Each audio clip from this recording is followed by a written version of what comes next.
ओम ज्ञानतिमिरान्धस्य ज्ञानञ्जनशलाकया चक्षुर्मिलितं येन तस्मै श्रीगुरुवे नमः। श्रीचैतन्यमनोभीष्टं स्थापितं येन भूतले स्वयं रूपः कदा मह्यं ददाति स्वपदान्तिकम्। वन्देऽहं श्रीगुरौ श्रीयुतापदकमलं श्रीगुरुन् वैष्णवांश्च श्रीरूपं साग्रजातं सहगण रघुनाथान्वितं तं सजीवं साद्वैतं सावधूतं परिजनसहितं कृष्णचैतन्यदेवं श्रीराधा कृष्णपादान् सहगण ललिता श्रीविशाखान्वितांश्च हे कृष्ण करुणा सिंधु दीनबंधु जगतपते गोपेश गोपिका कांत राधा कांत नमस्तुते तप्त कांचन गौरांगी राधे वृंदावनेश्वरी वृषभानुसुते देवी प्रणमामि हरिप्रिये वाञ्छां कल्पतरुभ्यश्च कृपा सिन्धुभ्यः च पतितानां पावनेभ्यो वैष्णवेभ्यो नमो नमः। जय श्री कृष्ण चैतन्य प्रभु नित्यानंद श्री अद्वैत गदाधर शिवासादि गौर भक्तवृंद। हरे कृष्णा कृष्ण कृष्ण हरे हरे, हरे राम राम राम हरे हरे। नमो विष्णुपादाय कृष्णप्रेष्ठाय भूतले श्रीमते भक्तिवेदांत स्वामिन्निति नामिने। नमस्ते सारस्वते देव गौरी वाणी प्रचारिणे निर्विशेष शून्यवादी पाश्चात्य देश तारिणे। ओम नमो भगवते वासुदेवाय, ओम नमो भगवते वासुदेवाय, ओम नमो भगवते वासुदेवाय। हरे कृष्णा। तो हम जारी रखेंगे 18वें अध्याय को और श्लोक संख्या 55 से चालू करते हैं। तो हमने सुना कि किस प्रकार से यदि दीति इसको व्रत को 1 साल तक रखेगी तो उसका इच्छा पूरी होगी। लेकिन हमने सुना कि किस प्रकार से 1 साल तक वो कृष्ण भक्ति का ही पालन करेगी। जो 1 साल तक, इतने लंबे समय तक कृष्ण भक्ति का पालन करेगा किसी इच्छा से भी, तो वो भी शुद्ध हो जाएगा। जैसे हम कहते हैं अकाम सर्व काम मोक्ष काम उदारधि तीव्रेन भक्ति योगेन यजेत पुरुषम परम। तो अगर अकाम, किसी को बिना किसी काम के हम भगवान के पास जाएं, सर्व काम सारी इच्छाओं के साथ भगवान के पास जाएं, या मोक्ष काम, मोक्ष की इच्छा के साथ भी भगवान के साथ जाएं, किसी भी तरीके से यदि हम भगवान के पास जाते हैं, भक्ति योग का पालन करते हैं, तो हम शुद्ध हो जाते हैं। जिसका उदाहरण हम ध्रुव महाराज की से सुनते हैं। तो इस प्रकार से कश्यप मुनि इस बात को जानते थे, यदि ये इच्छा के साथ भी अगर भगवान के पास जाएगी तो किसी न किसी तरह से शुद्ध हो जाएगी। तो 1 साल तक अगर उसने कर दिया इसको तो अपने आप ही शुद्ध हो जाएगी। और अगर वो व्रत में फेल हो गई तो वैसे ही इंद्र का मित्र पैदा होगा। तो दोनों ही दृष्टि से फायदा ही फायदा है। और वास्तव में भक्ति में यही है, या तो व्यक्ति शुद्ध हो जाएगा, परम शुद्ध हो जाएगा, अन्य विलासिता शून्य हो जाएगा, या इच्छाओं के साथ भगवान के पास जाएगा और भगवान उसकी इच्छाओं के साथ उसको शुद्ध भी कर देंगे। तो दोनों ही अवस्था में, लेकिन नेह विक्रम नाशो अस्ति परतु आयो न विद्यते। इस रास्ते में जरा सा भी नुकसान नहीं है, चाहे हम इच्छा के साथ जाएं। कई लोग, ऐसा नहीं है कि टोटली शुद्ध होके ही भगवान के पास जाना है। नहीं तो भगवान ऐसा क्यों कहते हैं कि सर्वधर्मान परित्यजे मामेकम शरणं व्रजाम त्वां सर्व पापेभ्यो। इसका मतलब व्यक्ति पाप के साथ ही तो जा रहा है, तभी तो भगवान कह रहे हैं मैं पापों को हर लूँगा। नहीं तो भगवान कहते हैं पहले अपने पाप समाप्त करो फिर मेरे को सरेंडर करो। भगवान कहते हैं जैसी अवस्था में हो मेरे पास आ जाओ, मैं तुम्हारे पापों को हर लूँगा। तो इस प्रकार से किसी भी तरीके से यदि व्यक्ति भगवान के पास पहुँच जाए, कोई काम की, कोई सांसारिक इच्छाएं हैं, मुक्ति की इच्छा है या भक्ति की इच्छा है, किसी भी तरीके से हमें भगवान के पास पहुंचना है। तो कश्यप मुनि ने बड़ी समझदारी से इस तरह से अपनी पत्नी को इस काम में लगा दिया। हे राजा परीक्षित, कश्यप की पत्नी दिति ने पुंसवन नामक शुद्धि करती विधि को करना अंगीकार कर लिया। उसने कहा हाँ, मैं आपके उपदेशानुसार सब कुछ करूंगी। वह अत्यंत प्रसन्नता पूर्वक कश्यप का वीर्य धारण कर गर्भवती हुई और श्रद्धा पूर्वक व्रत का पालन करती रही। इसका हम कई बार चर्चा करते ही हैं कैसे गर्भधान संस्कार किया जाए, ताकि हमारे गर्भ में एक ऐसी आत्मा आए जो भगवान की भक्त है वास्तव में। इसका हम प्रयास करते और इसका डिटेलिंग हमें श्रील प्रभुपाद ने अपने कई जगह पे बताया है कैसे इसको करा जाए। सबों का सम्मान करने वाले राजा इंद्र ने दिति का मंतव्य जान लिया, अतः वह अपना स्वार्थ साधने की युक्ति सोचने लगा।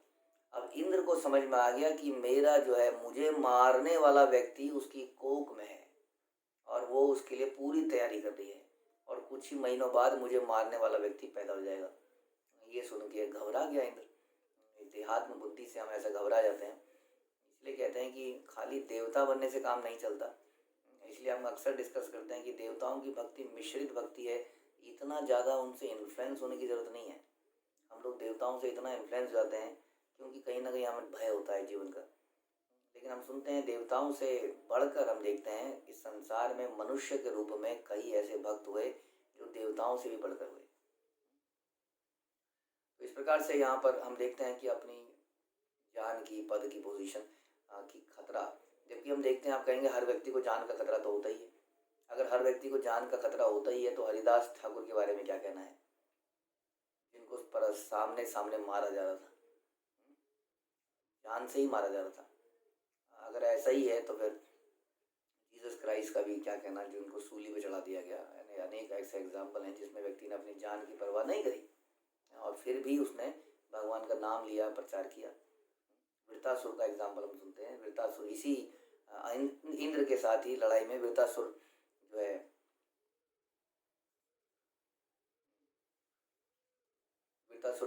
अपने जान की परवाह ना करते हुए इंद्र को बोलते हैं तुम मुझे मारो क्योंकि भगवान की ऐसी इच्छा है कि आप मुझे मारें। तो इस प्रकार से हम सुनते हैं कैसे व्यक्ति को अपनी लाइफ की भी चिंता नहीं रहती और ऐसे अनेक अनेक अनेक एग्जाम्पल हम सुनते हैं। श्रील प्रभुपाद के मिशन में हम सुनते हैं, आई थिंक ब्रह्मानंद स्वामी को प्रभुपाद ने पाकिस्तान में भेज दिया प्रचार करने के लिए, जाइए आप पाकिस्तान में रहिए। और बड़ा ही खतरनाक, आज की डेट में भी वहाँ पे थोड़ी दिक्कतें हैं, उस ज़माने में कितनी दिक्कतें रही होंगी आप सोच सकते हैं।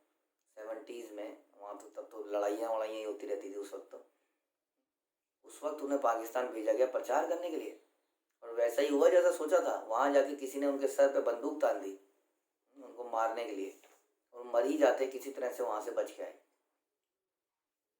तो ऐसे ऐसे अफ्रीका में प्रचार शुरू किया। मैंने आपको उड़ीसा का एग्जाम्पल दिया था, गौर गोविंद महाराज। तो ऐसे ऐसे लोगों ने ऐसे ऐसे काम किए हैं, तो अपनी जान की परवाह ना करते हुए।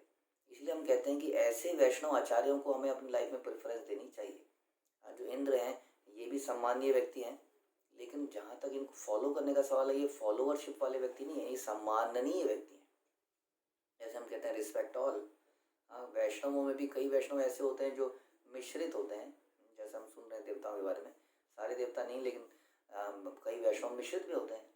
लेकिन हमें कैसे वैष्णव को ढूंढना चाहिए, कल भी हम भागवतम में सुन रहे थे किस प्रकार शुद्ध भक्त को ढूंढ के उसकी सेवा किसी प्रकार करी जा सके, उसकी इंस्ट्रक्शन को मान के, तो सारा सब कुछ हमारे हृदय पवित्र हो जाता है, भगवान की प्राप्ति होती है। तो हमें शुद्ध भक्त की तलाश करनी चाहिए। शुद्ध भक्त क्या होता है? जिसके जीवन में एकमात्र कृष्ण ही है, गुरु की आज्ञा, कृष्ण की प्रसन्नता ही उसके जीवन का एकमात्र उद्देश्य है, वो है शुद्ध भक्त। तो इस प्रकार से यहाँ पर थोड़ा कुछ और दिखता है। इंद्र जो है, जैसे उसको पता लगा कि उसकी जान खतरे में है तो वो डर गए, सोचने लगे क्या किया जाए। इस तर्क का अनुसरण करते हुए कि आत्मरक्षा प्रकृति का श्रेष्ठ नियम है, उसने दिति की प्रतिज्ञा को भंग करना चाहा। अतः वह आश्रम वासिनी अपनी मौसी दिति की सेवा करने लगा, क्योंकि उसने सुना था कि अगर 1 साल में एक बार भी गलती कर देगी तो सब भंग हो जाएगा। इसलिए उसने क्या किया, आत्मरक्षा प्रकृति का श्रेष्ठ नियम है। जैसे कि survival of the fittest, Prabhupada कहते थे हु इज फिटेस्ट, सर्वाइवल भगवान की इच्छा से ही व्यक्ति सर्वाइव करता है। वास्तव में लड़ झगड़ के कोई सर्वाइव नहीं कर पाता है। अपनी रक्षा, हम अपनी रक्षा कभी भी नहीं कर सकते हैं, कृष्ण की ही रक्षा से होता है। हम जानते हैं कि कितने, खास तौर पे कोरोना में हमने देखा कि कई व्यक्ति घर से बाहर ही नहीं निकले और उनको हो गया और समाप्त हो गए। इसका मतलब ये नहीं कि हम लापरवाही करें, इसका मतलब ये है कि अल्टीमेटली प्रभुपाद हमें कहते थे कि आप अपना ड्यूटीज कीजिए, do your best and leave the rest on Krishna. Do your best मतलब आप दवाइयाँ खाइए, प्रिकॉशन रखिए, उसके बाद छोड़ दीजिए। यानी कि पूरे दिन वीडियो देख देख के अपना दिमाग खराब कीजिए, ये हो गया, आज इतने मर गए। अपना प्रिकॉशन रखिए, दवाई खाइए और बाकी भगवान पे छोड़ दीजिए। आप भगवान मारें चाहे रखें, ये उनकी इच्छा। ऐसा भक्त का विचार होता है जो हमें सिखाया गया। लेकिन उसने क्या किया, उसने आत्मरक्षा के लिए, उसने सोचा आत्मरक्षा प्रकृति का नियम है, मुझे अपनी रक्षा करने का अधिकार है, तो उसने दिति की प्रतिज्ञा को भंग करना चाहा। जैसे हमने अभी बोला कि do your best and leave the rest on Krishna, leave on Krishna, तो हम ऐसा करना पड़ेगा। लेकिन जब हम कहते हैं डू योर बेस्ट, उसका मतलब ये नहीं है कि हम शास्त्रों के विरुद्ध जाके कार्य करने लग जाएंगे। हमें ह्यूमिलिटी, सहनशीलता, जो गुण बताए गए हैं उनको त्याग के हम नहीं अपनी रक्षा करने का प्रयास करेंगे। वैष्णव ऐसा नहीं करता। वैष्णव कोई भी नियम तोड़ के रक्षा नहीं करता, क्योंकि उसको मालूम है एनीवे शरीर का अंत हो जाना है। कई लोग कहते हैं कि लहसुन में बड़ी औषधि है, इतनी सारी बीमारियों का इलाज कर लेता है, ये है वो है, तो लोग लहसुन खाते हैं। लोग कच्चा लहसुन खा जाते हैं कि हम तो दवाई की तरह खा रहे हैं। तो क्वेश्चन ये है कि क्या वो लहसुन खा के अपनी मृत्यु को टाल लेते हैं? ऐसा होता है? ऐसा किसी ने किया आज तक? या कुछ भी आहार लेके? तो फिर जब अंत में मरना ही है तो हम कैसी चीज़ का पालन क्यों करें, सेवन क्यों करें जो शास्त्रों द्वारा निषेध है? क्यों ना अपनी चेतना को उच्च करें ताकि जन्म ही ना लेना पड़े। नहीं तो जन्म लेना ही पड़ेगा, मरना पड़ेगा ही। इसलिए हम कई बार ओवर इन्फेसिस दे देते हैं दवाइयों पे, ये सब चीज़ों पे, है ना। वो मछली खाएंगे तो ये वाला विटामिन मिल जाएगा, B1 या समथिंग, B12 मिल जाएगा, या ये खाएंगे तो ये मिल जाएगा। अब जीना है तो प्रभु जी ये सब करना ही पड़ेगा। ऐसा ही इंद्र ने भी सोचा, ये तो हम प्रकृति का नियम है। इसके लिए तो हम आपको ये बता रहे थे कि जब आप प्रयास करें जीवन में, जैसे बोला हमने डू योर बेस्ट, तो शास्त्रों के विरुद्ध नहीं होना चाहिए। उसमें रिस्क हो सकता है तो रिस्क लेना चाहिए उस दैट केस। यही यहाँ पे हमने सीखा।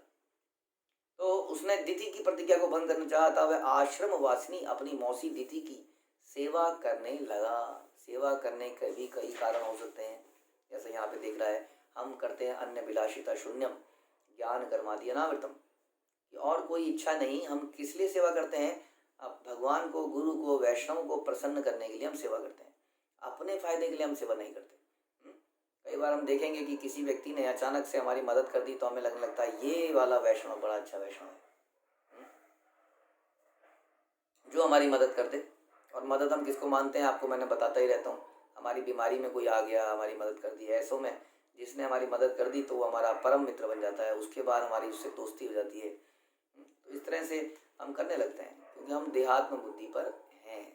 लेकिन यहाँ पर बताया जा रहा है कि बेसिकली यही काम उसने किया। उसने अपनी मौसी दिति की सेवा करी, लेकिन कैसे करी? किसी इच्छा से करी, बल्कि उसका बुरा करने के लिए ही करी। उसका गर्भ समाप्त करने के लिए उसकी सेवा करने लगा। तो अपने हितों से जब हम सेवा करते हैं, हितों के लिए, अपनी इच्छाओं के लिए, तो उसको भक्ति नहीं कहते हैं। इसीलिए देवी देवताओं की पूजा अर्चना को हम कर्म कांड कहते हैं, भक्ति नहीं कहते हैं, क्योंकि भक्ति जो है निष्काम होती है। तो देवी देवताओं की पूजा हम करते हैं, इसको पूजा, उसको कर्म कांड कहा जाता है, क्योंकि उसमें अपनी इच्छा छुपी होती है। इंद्र प्रतिदिन जंगल में फूल, फल, कंद तथा यज्ञ के लिए समिधा लाकर अपनी मौसी की सेवा करने लगा। बताइए, बड़ी मेहनत करने लगा। फल, कंद, ये फूल। इंद्र जो है राजा है, हम जानते हैं कैसे राजा जो है इतना हम्बल सर्वेंट बन गया, servant servant servant of servant, दासो दास बन गया। लेकिन उसके पीछे कुछ और उद्देश्य था। और ऐसा हमने कई बार देखा। कई बार हमने, एक बार बहुत साल पुराने की बात है, एक व्यक्ति बेस में आया। हमने बेस, जहाँ पे यंग लड़के रहते हैं इस्कॉन के, बेस में आया और बहुत अच्छी सेवा करने लगा। कुछ दिनों तक उसने करा और सबका चहीता बन गया। और थोड़े दिनों बाद एक दिन तब सब लोग बेस में वापस आए तो देखा सारे के सारे लैपटॉप गायब थे। सब लोग सारे लैपटॉप लेके वो एक दिन निकल गया। तो ऐसे बहुत सारे लोग मिल जाते हैं जो किसी ना किसी इच्छा की वजह से, लालच की वजह से ऐसी सेवा करने लगते हैं, जैसा हम यहाँ देख रहे हैं।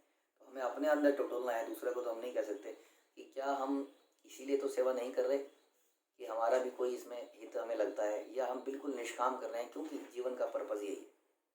मैं उचित समय पर कुछ पत्तियां, कलियां, मिट्टी तथा जल भी ले आता था। अब इतना कुछ करना था, कश्यप मुनि ने इतना कुछ करने को बताया था, तो उसमें मदद ही मिलती है। जब कोई ऐसा व्यक्ति करता है तो उसको भी अच्छा लगने लगा। हालांकि वो सोच भी रही थी ये क्या हो रहा है, ये चल क्या रहा है, यही आदमी, इसी को तो मारना है, ये बदल कैसे गया। ये राजा परीक्षित, जिस प्रकार बहेलिया हिरण को मारने के लिए हिरण की खाल पहनकर छद्म वेश धारण करता है, उसी प्रकार से इंद्र हृदय से दिति पुत्रों को शत्रु किंतु बाहर से मित्र बनकर अत्यंत श्रद्धा पूर्वक दिति की सेवा करने लगा। इंद्र का मंतव्य दिति के व्रत के अनुष्ठान में त्रुटि निकालकर उसे धोखा देना था, किंतु साथ ही वह यह नहीं चाहता था कि कोई उसे पहचान सके, इसलिए वह अत्यंत सतर्कता के साथ उसकी सेवा करता था। इसीलिए जैसे मैंने बताया, हमारे बीच में भी कई बार ऐसे लोग होते हैं, कई बार ऐसे भक्ति होते हैं हमारे बीच में, जो ये देख रहे होते हैं कि कब ये गलती करे और कब इसको पकड़ा जाए। वो अक्सर यही देख रहे होते हैं, आप यहाँ गलती करेंगे, सारे मैसेजेस पढ़ रहे होते हैं बड़ी डिटेल में, हाँ इस मैसेज में ये त्रुटि है, हाँ यहाँ पकड़ा गया ये आदमी। संसार में बहुत ऐसे लोग होते हैं, जब कोई व्यक्ति काम कर रहा होता है, प्रचार कर रहा होता है, जैसे प्रभुपाद के समय भी हुआ, तो एनवियसनेस पैदा हो जाती है हमारे हृदय में, ये आगे क्यों बढ़ रहा है, इसकी गलती कहाँ पे निकाली जाए। वहाँ पर उसका उसका उसका भला वो नहीं होती है। जैसे गलती तो गुरु भी निकालते हैं, लेकिन गुरु गलती इस प्रकार से निकालते हैं कि उसका भला हो सके, लेकिन ये लोग गलती इसलिए निकाल सकते हैं ताकि उसका खात्मा कर सकें, जैसे इंद्र है। तो ऐसे व्यक्ति कभी नहीं बनना है, ध्यान रखिए, क्योंकि भगवान की बड़ी भयंकर मार पड़ेगी। भगवान बिल्कुल ही चीज़ को पसंद नहीं करते, एक ना एक दिन जबरदस्त मार पड़ेगी, और हो सकता है मार पड़ भी रही हो। तो इसलिए हमें कभी भी ऐसे फॉल्ट फाइंडिंग, हम जानते ही हैं ये हमारा काम नहीं है। हर व्यक्ति के सर के ऊपर कोई ना कोई व्यक्ति है, और अगर वो श्रद्धावान है तो भगवान भी उनके ऊपर है, और भगवान उसके जीवन में कुछ ऐसा करेंगे कि उसको समझ में आएगा ये मेरी गलती थी। अक्सर आप जानते हैं कि कई बार हम ऐसा बोलते हैं, अरे आपको कैसे पता चल गया। गुरु महाराज की ग्लोरिफिकेशन हम सुनते हैं उनके व्यास पूजा में, तो कहते हैं अरे गुरु महाराज ने ऐसा बोल दिया, मेरे मन की बात पता नहीं कैसे बोल दी, ऐसा हो गया, चमत्कार सा लगता है। तो ये जो है परमात्मा भगवान कृष्ण स्वयं जो है ऐसा लीलाएं करते हैं, रिवील कर देते हैं। इसलिए घबराने की बात नहीं है। जो है ना अप्रोप्रिएट आपकी अथॉरिटी एक्शन लेगी। आप क्यों किसी की जिंदगी में घुसने का प्रयास करते हैं, आप क्यों उसकी ज़िंदगी में गलतियाँ निकालने का प्रयास करते हैं, जब उसके जीवन में उसके गुरु हैं, उसके शिक्षा गुरु हैं, उसके दीक्षा गुरु हैं, कृष्ण स्वयं हैं, तो आप कौन होते हैं गलतियाँ निकालने वाले।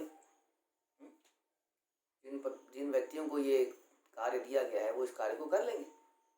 तो ऐसा ही, लेकिन यहाँ पर क्या हुआ, यहाँ पर तो वो गलतियाँ निकालने वाला व्यक्ति कौन होता है, जिसके कुछ अपने मंसूबे होते हैं, जिसके अंदर ईर्ष्या और द्वेष होती है, वो दूसरे व्यक्ति को नीचा दिखाने के लिए ऐसा करता है। अक्सर ऐसा व्यक्ति कभी भगवान को प्रिय नहीं हो सकता। तो इंद्र का मंतव्य दीदी के व्रत के अनुष्ठान में गलती निकालना था, उसे धोखा देना था, किंतु साथ ही वह नहीं चाहता था कि उसे कोई पहचान सके, इसलिए उनकी सेवा करता रहा। तो हमारे आसपास अगर कोई ऐसा व्यक्ति हो तो क्या करें, उसको पहचाने, ज़्यादा टेंशन लेने की जरूरत नहीं है उसके लिए भी। अगर हमारे पास कोई ऐसा व्यक्ति भी है जो गलतियां निकाल के नुकसान पहुंचाना चाहता है, तो ठीक है, नुकसान गलतियां निकाले, अल्टीमेटली वही होगा जो भगवान चाहेंगे। इसलिए भगवान पे न्यौछावर रहकर, सरेंडर रहकर अपने काम करने चाहिए। नहीं तो हमें अक्सर क्या होता है कि हम भी उसकी गलती निकालने लगते हैं, है ना, टिट फॉर टैट। तो टिट फॉर टैट जो है भक्त नहीं करता है। हे विश्वेश्वर, जब इंद्र को कोई त्रुटि ना मिली, उसको पता था दीति को एक गलती करूंगी तो सब बेकार हो जाएगा, इसलिए बड़ा सोच समझ के कर रही थी सारे काम। उसको जब कोई त्रुटि नहीं मिली तो उसने सोचा अब मेरा कल्याण कैसे हो। इस प्रकार वह गहरी चिंता में डूब गया। अब मैं तो रोक नहीं पा रहा हूँ, उल्टा मैंने तो इसकी मदद और कर दी है इस कार्य में। अब जो बच्चा होगा वो तो मुझे समाप्ति कर देगा। कठोरता से व्रत का पालन करते रहने से, अत्यंत क्षीण एवं अशक्त हो जाने से दुर्भाग्यवश दीति ने भोजन के पश्चात एक बार एक गलती कर दी। उसने क्या गलती करी कि उसने मुंह, हाथ तथा पांव धोने में लापरवाही बरती और संध्या हो गई और वो सो गई, संध्या ही सो गई। तो थक गई थी इतना, संध्या में सोना भी मना है। आप जानते हैं कि संध्याओं के समय हमें कोई भक्तिमय कार्य करना चाहिए, सोना नहीं चाहिए। तो संध्या के समय सो गई, वो भी हाथ मुंह पैर बिना धोए, क्योंकि इतनी थक चुकी थी करते करते कि एक दिन उससे त्रुटि हो गई। देखिए, ये जो देवी देवताओं की पूजा है या जो इच्छाओं से युक्त पूजा है, उसमें यही नुकसान है कि नहीं? क्योंकि आप कुछ चाहते हैं, जैसे कि आप बहुत अच्छी सैलरी चाहते हैं, हम कहते हैं कि हमारी सैलरी कितना पैकेज दोगे, वो कहते दीदी आपको हम 50,000 रुपये महीना देंगे। वो कहते नहीं चलेगा, 1 लाख रुपये दोगे तो बताओ। वो कहता चल यार 1 लाख रुपये देता है, बड़ा काम है हमें। हाँ, अब क्या होता है, जब वो 1 लाख रुपए दे रहा होता है उस व्यक्ति की, तो उसकी कोई गलती बर्दाश्त नहीं करता। उसके बाद तो गलती करते ही तुरंत डांट है, ज़बरदस्त डांट है, बदतमीजी है, निकाला जाना है। देखते हैं आप कि जैसे ही कुछ होता है एम्प्लॉय को तुरंत निकाल दिया जाता है, कॉस्ट कटिंग के चक्कर में भी। कोई इमोशन नहीं है। आप कई बार हम कहते हैं कि कोई इमोशन ही नहीं है, देखो कैसे निकाल देते हैं। अरे आपने भी तो फुल बार्गेनिंग करी, आप भी कौन सा इमोशनल धर्म के काम के लिए आए। आपने कहा जी इतने लूँगा मैं तो अब तो ये बिजनेस डीलिंग है, इसमें तो एक दूसरे की गलती निकाली जाती है और क्या लिया जाता है। तो जब जहाँ पर इच्छा नहीं तो कोई व्यक्ति आपकी अगर बिना इच्छा की सेवा करे और उससे त्रुटि हो जाए तो आप कहेंगे कोई बात नहीं। आप जानते हैं कि इसकी कोई इच्छा ही नहीं है, तो गलती कर दी तो कोई बात नहीं, क्या करें, है ना। अगर आपकी कोई इच्छा है, आपकी कुछ कारण से आए हैं, अब मुझे जैसे मैंने कहा कि वो सैलरी लेने आया है, तो फिर मैं भी आपको क्यों छोड़ूंगा, मैं भी बोलूंगा ना ये भी कर, ये भी कर, ये भी कर, ये भी कर, ये क्यों नहीं किया तूने, ये क्यों नहीं किया तूने। लेकिन कोई बेमतलब में अपने आप ही बिना इच्छा के निस्वार्थ भाव से करने आए तो उसको क्या बोलोगे आप, है ना। तो ये फायदा है भक्ति का कि भक्ति में त्रुटि होती है और भगवान इतने दयालु हैं, कभी उसमें कोई भक्ति की त्रुटि में अपराध नहीं लगता है। लेकिन देवी देवताओं की पूजा की त्रुटि में अपराध लग जाते हैं, देवी देवता नाराज भी हो जाते हैं। वो भी जानते हैं बिजनेस डील है, हमसे कुछ चाहता है, चाहता ही है तो ढंग से करे, गलती कैसे करता है। इंद्र की पूजा इतने सालों से ब्रजवासी कर रहे थे, जरा सी उन्होंने भगवान की पूजा कर डाली तो इंद्र ने देखिए उनको समाप्त करने का प्रयास कर दिया। सोचिए, बेस्ट एग्जाम्पल।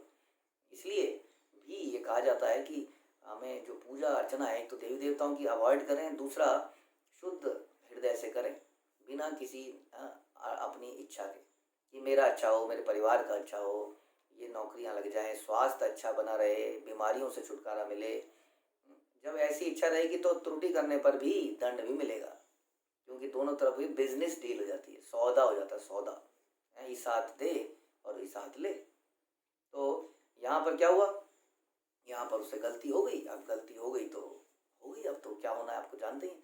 कठोरता से व्रत का पालन कर रही थी लेकिन फिर भी गलती हो गई, गलती हो ही जाती है इंसान से। इस त्रुटि का को पाकर समस्त योग शक्तियों यानी कि योग सिद्धियां अणिमा लघिमा के स्वामी इंद्र घोर निद्रा में अचेत दिति के गर्भ में प्रविष्ट हो गया। हाँ, तो इंद्र कौन है, योग शक्तियों के स्वामी है। प्रभुपाद यहाँ पे खास तौर पर अणिमा लघिमा, जिसमें कि हम छोटे से छोटा सूक्ष्म से सूक्ष्म व्यक्ति बन सकता है। आत्मा का साइज तो आप जानते ही हैं, आत्मा का साइज कितना है ना। अगर आदमी योग शक्ति से, पुराने जमाने के लोग इसी शरीर को लिटाते थे, सुलाते थे, इस शरीर से निकल के कहीं घूम घाम के शरीर में वापस आ जाते थे।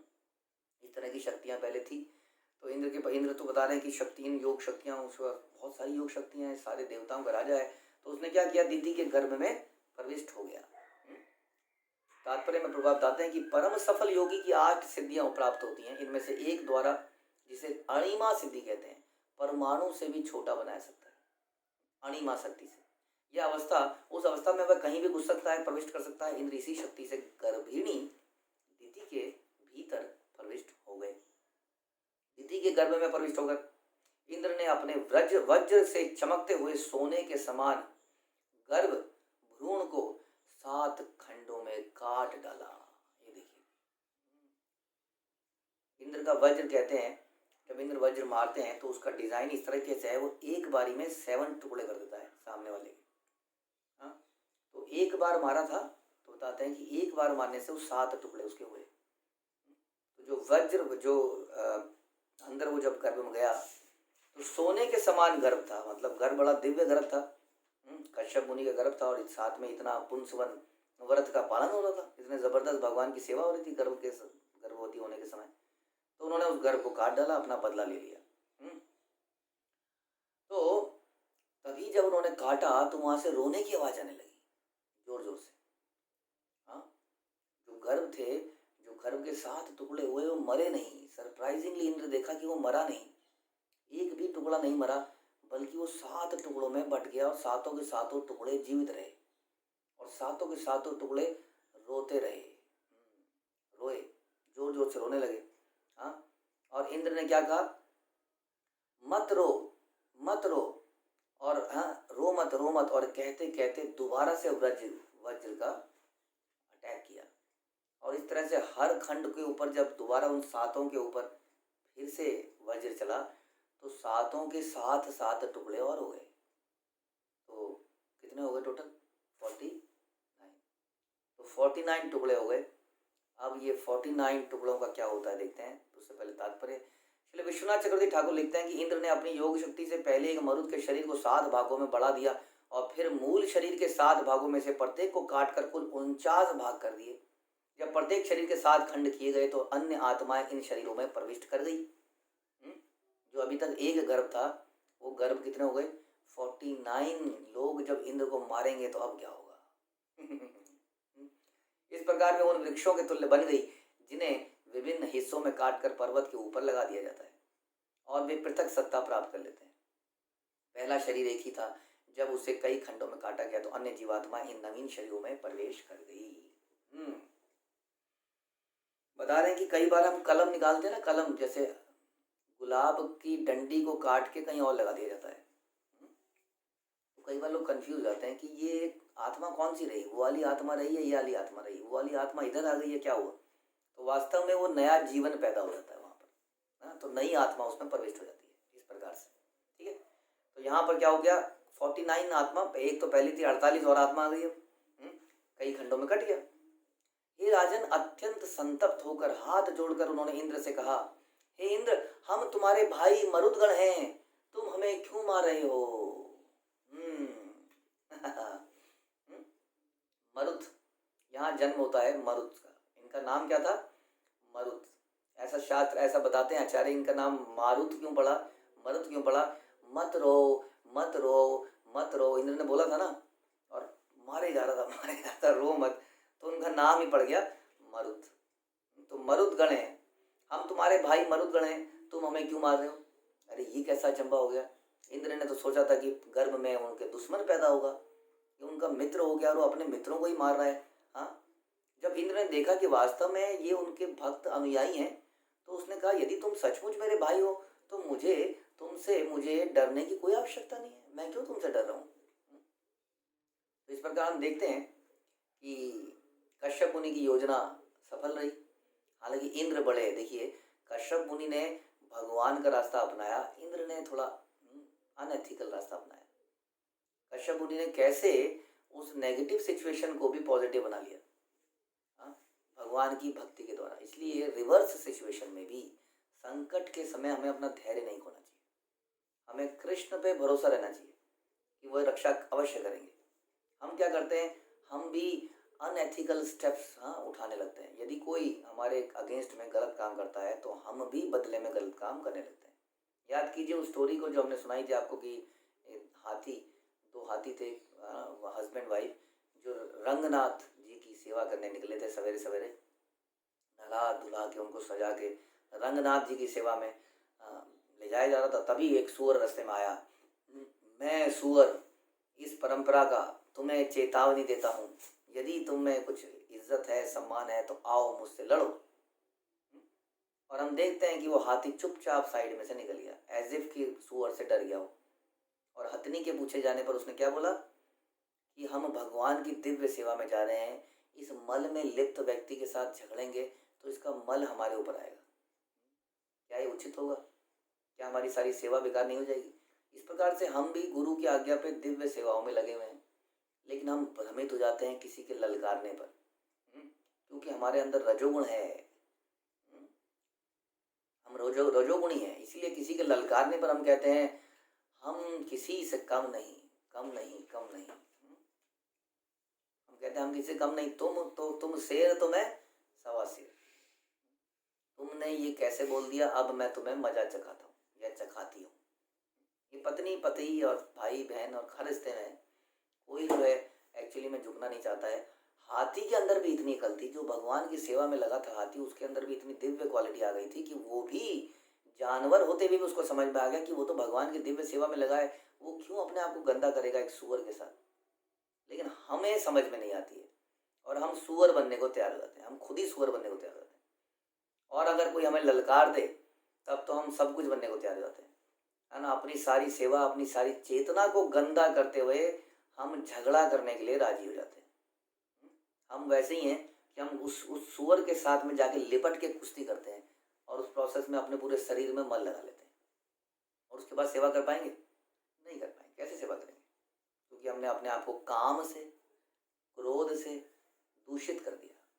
बाहर से तो हमने अच्छे अच्छे कपड़े पहन लिए, साफ कपड़े पहन लिए, आचमन कर लिया, लंबा आचमन, छोटा आचमन सब कर लिया, लेकिन हमने हृदय में इतना गंदा कर रखा है हृदय को इस सारे अनर्थों से।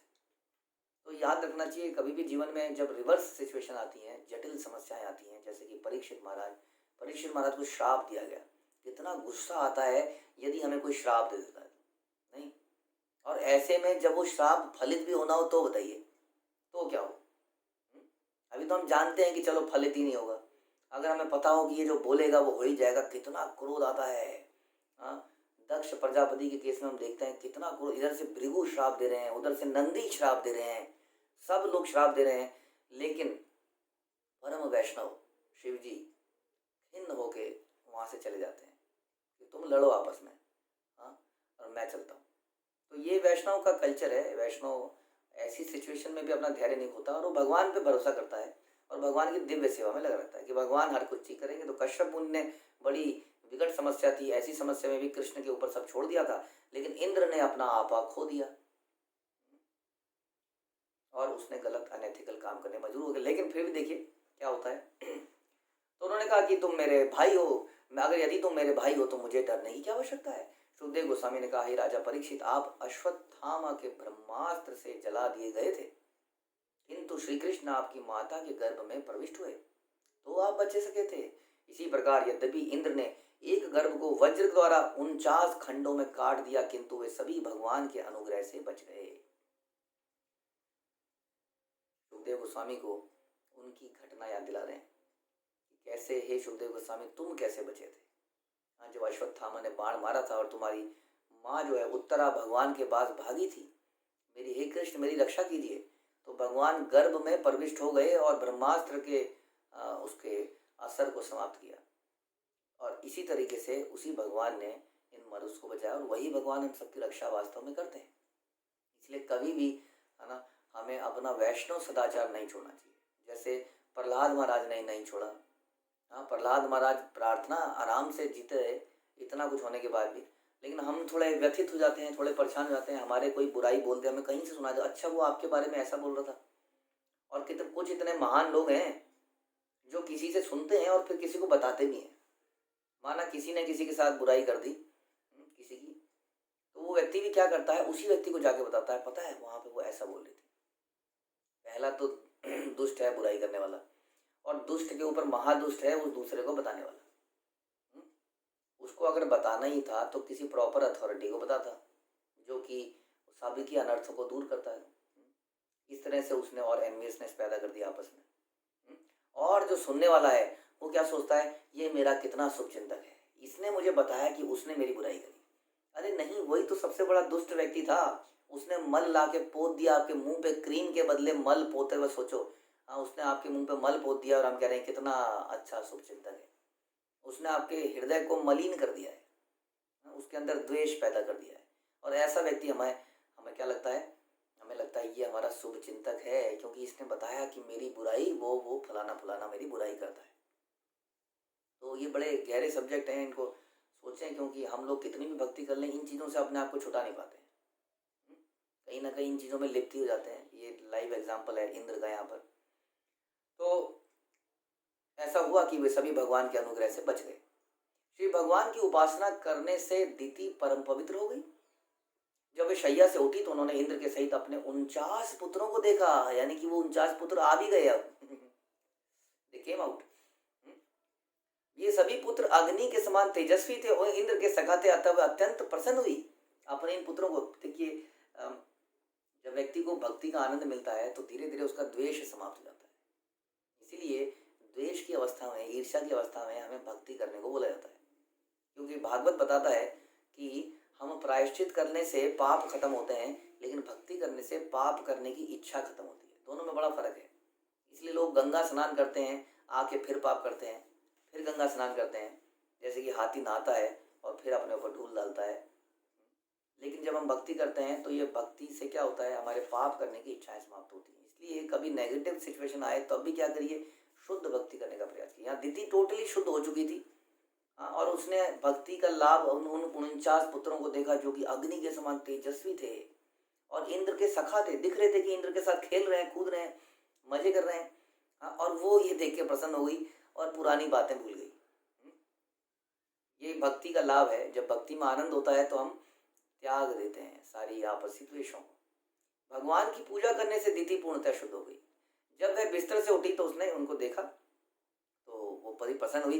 तदंतर दिति ने इंद्र से कहा, हे पुत्र, मैं इस कठोर व्रत का इसलिए पालन कर रही थी कि तुम 12 आदित्यों को मारने के लिए एक पुत्र प्राप्त कर सको। देखिए कैसे उसने हृदय को खोल दिया। अभी इंद्र को नहीं पता उसके हिसाब से ये मैं पुत्र क्यों पैदा कर रही थी, खुद ही बताया उसने, रिवील द हार्ट किया। इस प्रकार जब हृदय शुद्ध हो जाता है तो आदमी हृदय के द्वेष बता देता है, मैं बहुत ही घटिया इंसान हूँ, मेरे अंदर ये द्वेष है, सुनो मेरे बारे में। आप सब लोग मुझे अच्छा मानते हैं लेकिन वास्तविक सच्चाई ये है, मैं बहुत ही निकृष्ट व्यक्ति हूँ। जब व्यक्ति शुद्ध हो जाता है तो अपने हृदय के अनर्थ बताने लगता है। जैसे दीति ने यहाँ पर बताया, कितना इम्पोर्टेंट। कोई कैसे बता देगा मैंने तुम्हें मारा, अब तो सब कुछ हो गया, क्यों बताने की क्या जरूरत है, छोड़ो ना। लेकिन इतना शुद्ध हो गया था कि दिल में वो बोझ लग रहा था कि ये गलत भावना मेरे अंदर क्यों थी, तो वो सब कुछ बताने लगी। मैं इस कठोर व्रत का पालन पता है क्यों कर रही थी, ताकि तुम्हें और तुम्हारे साथ 12 आदित्यों को मार दूं। उसके लिए मैं एक पुत्र प्राप्त करना चाह रही थी। हे इंद्र, मैंने केवल एक पुत्र की प्रार्थना की थी लेकिन मैं देखती हूँ मेरे 49 पुत्र हो गए। यह कैसे हो गया मेरे पुत्र इंद्र? हाँ, यदि तुम जानते हो तो मुझसे सच सच कहो, झूठ बोलने का प्रयास मत करना। हाँ, उसको लग रहा था कि ये 49 हो कैसे गए क्या चक्कर है। तो इंद्र तो जानते हैं, इंद्र जानते होंगे, देवता हैं, हाँ, काफ़ी दिव्य शक्तियाँ हैं, तो तुम बताओ ये कैसे हो गया, ये 1 से 49 कैसे हो गए? इंद्र ने कहा। अब इंद्र क्या है, इंद्र क्या कहे ऐसे में? दीति ने तो सब सच बोल दिया। अब इंद्र क्या कहे? हाँ, कि ये मैंने इनको मारने का प्रयास किया था। इंद्र ने उत्तर दिया, हे माता, स्वार्थ से अंधा होने के कारण मैंने धर्म से मुंह मोड़ लिया था। ये देखिए, ये होता है जब हम एकदम हम्बल बन जाते हैं। अक्सर जब दो लोग लड़ाई करते हैं तो हम देखते हैं कि दोनों ही अग्रेसिव हो जाते हैं। अगर एक ऐसे में बिल्कुल सरेंडर कर दे, झुक जाए, तो बड़ा डिफिकल्ट है किसी ऐसे व्यक्ति को मारना जो आपके सामने झुका हुआ है, बड़ा मुश्किल है। इसलिए मैं अक्सर कहता हूँ कि गुरु महाराज कहते हैं कि जगत जहाँ पर झगड़ा है वहाँ पर समझ लीजिए ह्यूमिलिटी की कमी है दोनों तरफ से। कभी एक भी व्यक्ति अगर शरणागत होगा, हम्बल होगा, तो वहाँ झगड़ा कभी नहीं होगा। लेकिन हम इस बात को मानते नहीं, हम कहते हैं हमें सताया गया है, मैं क्या करूँ ऐसे में। हाँ, यहाँ पर जो है इंद्र ने जब उनका इतना निष्पाप और एकदम स्वच्छ हृदय देखा तिथि का, कि कैसे इन्होंने अपने हृदय को खोल के रख दिया, इसलिए कहते हैं गुह्यम आख्याति पृच्छति। जब हृदय की बात को खोलते हैं तो बड़ा रिलेशन बड़ा पक्का बन जाता है। और जैसे ही उन्होंने अपनी सच्चाई बताई कि मैं आपके बारे में ऐसा सोचती थी और मैंने सोचा आपको मार ही दूंगी, तो इंद्र भी रुका नहीं पाया। उसने बोला, स्वार्थ से मैं अंधा हो गया था माता, मैंने ऐसे में है ना अनएथिकल काम किया, धर्म से मुंह मोड़ लिया। जब मुझे ज्ञात हुआ कि आप आध्यात्मिक जीवन का महान व्रत धारण कर रही हैं, तो मैंने उसमें गलती निकालने का प्रयास किया। जैसे मैंने बताया था, कुछ भक्त हमेशा इसीलिए होंगे तुम्हारे आसपास, कहाँ गलती करेगा, क्योंकि उस दिन इसने मुझे डांटा था ना, इसका तो मैं पर्दाफाश करके छोड़ूंगा इसको तो मैं सत्यानाश करूंगा। ध्यान रखिए, भगवान का चक्र और गदा भक्तों की हमेशा रक्षा करता है। जो भक्त जेन्युइन है और उससे त्रुटि भी होती है तो भगवान उसको क्षमा करते हैं, लेकिन वो ऐसे फॉल्ट फाइंडर को क्षमा नहीं करते, उसके जीवन में हमेशा उथल पुथल रहती है। तो यहाँ पर इंद्र ने क्या किया, मुझे जैसे ही ज्ञात हुआ तो मैंने क्या किया, मैंने त्रुटि निकालने की कोशिश करी, गलतियां निकालने की। मैं तुम्हारे आसपास बैठा रहा और जब मुझे त्रुटि मिल गई तो मैं आपके गर्भ में प्रविष्ट हो गया और मैंने गर्भ को खंड खंड कर दिया। जब इंद्र की मौसी दीति बिना हिचक के इंद्र को अपना मंतव्य कह सुनाया तो इंद्र ने भी अपना मंतव्य सुना दिया। इस प्रकार दोनों परस्पर शत्रु न रहकर उन्होंने एक दूसरे के से सत्य भाषण किया। विष्णु की संगति के प्रभाव से ऐसा होता है, क्योंकि दीति ने कश्यप मुनि की बात मानी, पवित्र हो गई और इंद्र दीति के सारे प्रोसेस को रोज देखता रहा है। और उसने दीति के इतने इतने स्वच्छ चरित्र को जब देखा अंत में, तो वो भी स्वच्छ हो गया। यदि किसी में भक्ति की प्रवृत्ति जागृत होती है और वह परमेश्वर की पूजा करके शुद्ध बन जाता है, तो उसके शरीर में निश्चय ही समस्त श्रेष्ठ गुण प्रकट होते हैं। विष्णु की पूजा के स्पर्श से दीति तथा इंद्र दोनों शुद्ध हो गए। कई बार हम कहते हैं कि ये व्यक्ति बहुत परफेक्ट है प्रभु जी, इस व्यक्ति को हम ले लें इस सेवा में या उस सेवा में। हम कहते हैं हमें परफेक्ट लोग नहीं चाहिए, हमें भक्त चाहिए। वो कहते हैं नहीं प्रभु जी, बट इस भक्त को तो कुछ आता ही नहीं है। हम कहते हैं लेकिन इसको भक्ति तो आती है। जिसको भक्ति आती है भगवान उसको सारे गुण उसके हृदय में डाल देते हैं। ये भी यहीं पर साफ साफ दिखता है। इसलिए हमारा प्रेफरेंस लोगों में सोफिस्टिकेशन, परफेक्शन देखने के लिए नहीं होनी चाहिए। हमें ये देखना चाहिए कौन जो है भक्त है और भक्ति करने का प्रयास कर रहा है। इसलिए हमारे सारी सेवाओं में हम लोग कोशिश करते हैं कि भक्ति उन सेवा को करें। हमारे मंदिरों में कुकिंग की सेवा, लेक्चर की सेवा, पुजारी की सेवा, हो सकता है बाहर से बहुत प्रोफेशनल लोग मिल जाएं, इसीलिए हमने गुरुकुल में भी सारे टीचर भी वही रखे जो भक्त हैं। हो सकता है इन भक्तों से बेहतर लोग हमें मार्केट में मिल जाएं, बहुत बढ़िया पढ़ाने वाले मिल जाएं, लेकिन हमें क्या चाहिए, हमें भक्तों की आवश्यकता है। क्योंकि भक्त क्या होते हैं, उनके अंदर सारे दिव्य गुण पैदा हो जाते हैं धीरे धीरे भक्ति के प्रोसेस से। तो यहाँ से बहुत सारी शिक्षाएं हमें मिलती हैं, कैसे एनवियसनेस से कितना नुकसान हो सकता है, और स्वच्छ भगवान पे अगर हम डिपेंडेंस बनाएं, जैसे पांडवों ने बनाई, जैसे प्रहलाद महाराज ने बनाई, तो अवश्य ही भगवान रक्षा करते हैं अंत में। लेकिन हमें पेशेंस रखनी पड़ेगी, हमें भगवान पर विश्वास रखना पड़ेगा। हम कभी अपने चरित्र को ना गिरने दें, हम कभी धर्म को प्राप्त ना छोड़ें सिंपली बिकॉज कि सब लोग मारने पे तुले हैं, सब लोग चारों तरफ से दोषारोपण हो रहा है, इसलिए हम भी बदले में सुअर के साथ कुश्ती ना लड़ने लगे। ठीक है, आपका बहुत धन्यवाद। ग्रंथराज श्रीमद् भागवतम की जय। श्रील प्रभुपाद की